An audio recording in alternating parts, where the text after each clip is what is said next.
Ça fait des mois que je prépare le retour, il y a eu plein de trucs, je vais tout vous expliquer dans cette vidéo. Où est-ce que j'étais pendant 2 ans, enfin voilà, on va tout faire, mais d'abord je finis de ranger et j'allume les lumières.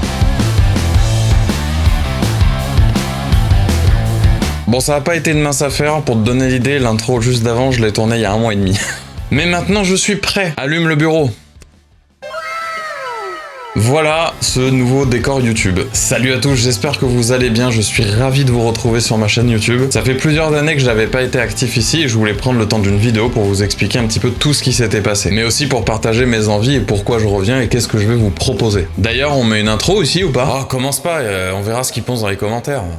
Si tu fais partie des 15 000 abonnés de la chaîne, d'ailleurs si tu ne l'es pas, abonne-toi, tu m'auras connu pendant une période où je traitais de la photo et de la vidéo, qui est mon métier principal. Et la première cause de ma disparition de YouTube, je te le donne en 1000, le Covid. Ça a été le premier coup de frein en fait au rythme de vidéo, puisque je postais une vidéo par semaine avant, avec un tuto ou une review de matériel, je te faisais découvrir des trucs. Et le problème c'est qu'on n'avait plus le droit de sortir, donc un petit peu compliqué de faire des démonstrations de matériel pour ça, et des tutos aussi, puisque du coup il fallait bien que je voie des gens pour faire des trucs. Alors moi en tout cas, à cause de ça, je n'ai pas su rebondir sur le moment. Tu couples ça à un déménagement et la superbe annonce de Macron qui dit « Nous sommes en guerre ». Et hop, plus le droit de sortir, plus de décor, plus de vidéos. Nada. Pendant cette période, j'avais réussi à aller sur TikTok, je connaissais pas très bien l'appli à l'époque, et de scroller et de voir des vidéos de photographes et tout ça, donc ça, une vidéo qui avait plutôt bien marché, qui avait bien plu, mais au final, ça rentrait quand même vraiment en conflit avec ma méthode de production de vidéos, et du coup, bah, j'ai abandonné. Alors pendant cette période, plutôt que de rester à rien faire, vu qu'on pouvait même pas bosser non plus, j'ai exploré d'autres horizons, et je suis allé sur Twitch, comme beaucoup d'entre vous m'avaient dit, bah,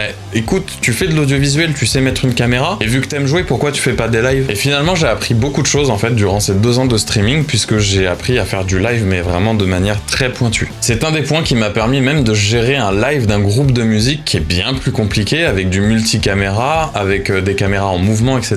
Donc vraiment c'était super chouette. Coucou les Red Beans. Et durant toute cette période, ça m'a suffisamment appris beaucoup de choses, donc surtout des erreurs que j'ai faites dans le streaming, au point où j'ai pu faire du mentorat pour des plus jeunes créateurs qui commençaient, qui comprenaient pas pourquoi ils arrivaient pas à passer certains paliers ou qui stagnaient beaucoup trop bas sur les followers. Donc je me suis mis à les guider et j'ai aussi créé des overlays par exemple, donc voilà là l'exemple de ce que j'avais comme écran de streaming. Tout ça j'ai appris à le créer, à répondre aux demandes et je le fais d'ailleurs encore pour certains. Et pendant toute cette période, YouTube restait quand même dans un coin de ma tête et j'ai beaucoup réfléchi à si je devais revenir, je voulais vraiment un projet, un vrai truc, un truc profond qui m'anime et pas quelque chose que j'allais abandonner au bout de 3 mois. Et en fait, le problème avec la photo et la vidéo, c'est que j'ai un peu plus de 10 ans d'expérience. Je suis capable aujourd'hui de transmettre mes connaissances à du public, mais j'ai l'impression de tourner en rond. Donc le Covid plus cette sensation de tourner en rond, je me suis dit que vraiment fallait pas que je revienne avec ça. Et en a découlé le plus gros problème d'un créateur de contenu, c'est le manque d'inspiration. Et pour être très honnête, de motivation aussi. Certains d'entre vous avaient remarqué la présence d'instruments de musique dans mes anciennes vidéos, et ça s'explique simplement parce que je suis passionné de musique depuis toujours.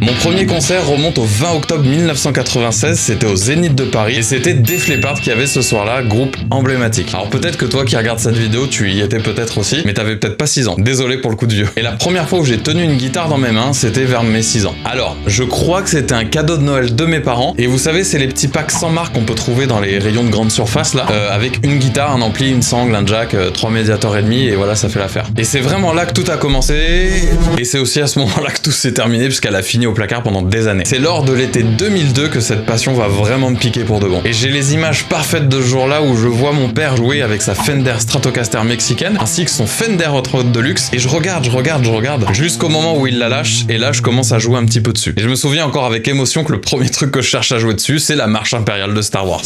Votre manque de foi me consterne. Et c'est à ce moment-là que je lui dis, papa, t'as toujours la guitare rouge là et tout ça? Donc c'était une guitare beaucoup trop petite pour moi, mais déjà pour commencer à voir si ça allait vraiment me plaire, et bah c'était super. Je me souviens aussi parfaitement de ma première leçon qui était de me déplacer sur un mi, un la, un ré et en comptant 1, 2, 3, 4 pour apprendre les bases du tempo. Bien avant que je commence la guitare, il y avait déjà un album qui m'avait marqué et sans trop d'originalité, c'était le Black Album de Metallica. Je l'écoutais déjà en boucle depuis des années et évidemment quand j'ai commencé la guitare, le premier riff que j'ai voulu apprendre, Enter Sandman. Comme mon père savait le jouer, il me l'a montré. C'était dans notre garage et c'est un souvenir marqué au fer rouge pour toute ma vie. Je suis guitariste et je suis un fan inconditionnel de rock, de hard rock encore plus. J'ai eu ma période métal, très métal, avec des trucs très énervés pendant 10-15 ans.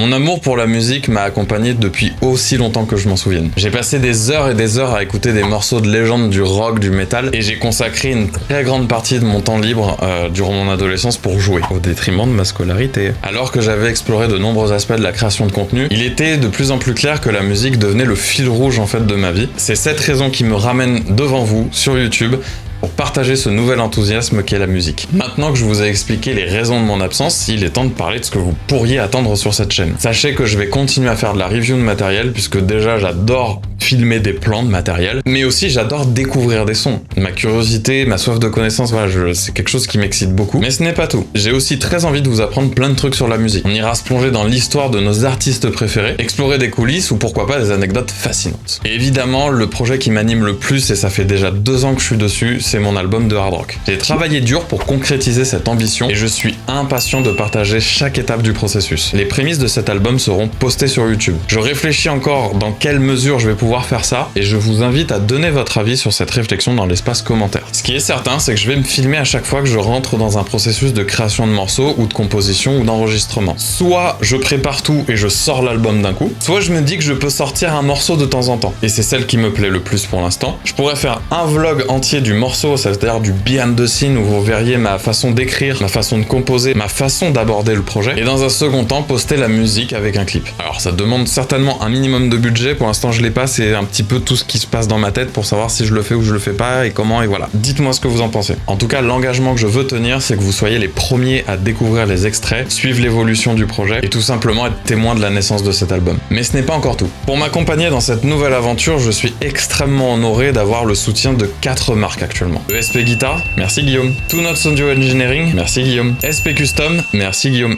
Non, c'est pas Guillaume, Jérémy. Et Skull String, merci Gwen. Remerciement spécial à la boîte noire du musicien. Et tout ça, on en reparlera dans de prochaines vidéos. Mon plus grand espoir pour cette chaîne, c'est que le contenu puisse vous plaire pour ceux qui sont déjà là et qu'il puisse attirer de nouvelles personnes dans notre communauté. Je compte énormément sur vos commentaires et retours sur la chaîne pour m'aider à façonner la direction qu'elle va prendre. La raison pour laquelle je veux créer du contenu, c'est pour interagir avec vous sur tous ces sujets et au final pour créer une expérience enrichissante pour chacun d'entre nous. En tout cas, je suis très content de pouvoir vous retrouver. Je tiens à vous remercier du fond du cœur pour ceux qui sont encore là dans la vidéo et n'hésitez pas à mettre un petit hashtag Mindcrew dans votre commentaire. On se retrouve dans une prochaine vidéo et que la musique soit avec vous.